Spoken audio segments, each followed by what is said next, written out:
Welcome to melingtravel. Paris, city and capital of France, situated in the north-central part of the country. People were living on the site of the present-day city, located along the Seine River some 233 miles upstream from the river's mouth on the English Channel.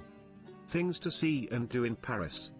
The Arc de Triomphe was ordered to be built by Napoleon. The base is the tomb of the unknown soldier. From the top observation deck you can see the 12 avenues that meet at that point. The Eiffel Tower has become the global icon of France and one of the most recognizable structures in the world. As the tallest building in Paris, it is the most visited paid monument in the world.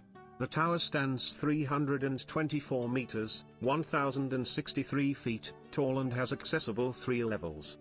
Versailles is situated on the outskirts of the city.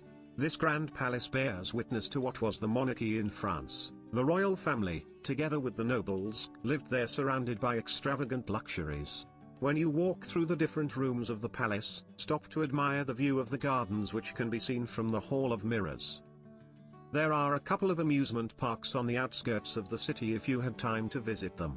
Parc Astérix is themed on the famous cartoon and located 30 kilometers from the center of Paris. It has shows, dancing, theater, roller coasters and water features. Euro Disneyland is located 30 kilometers from the city and features all the most famous cartoon characters in the world. The park has roller coasters, hotels, bars, restaurants and a golf course. Paris has 6 railway terminals. All are interconnected with various parts of the city through the underground network. This is the fastest and most convenient way to travel long distances in the city. Despite Paris being a big city, you are advised to walk as much as possible to experience the true charm of this city. Paris is connected to all cities of the continent. In 2 hours by train you can get to central London or Brussels. Thanks for watching the video and do not forget to subscribe to my channel for more videos.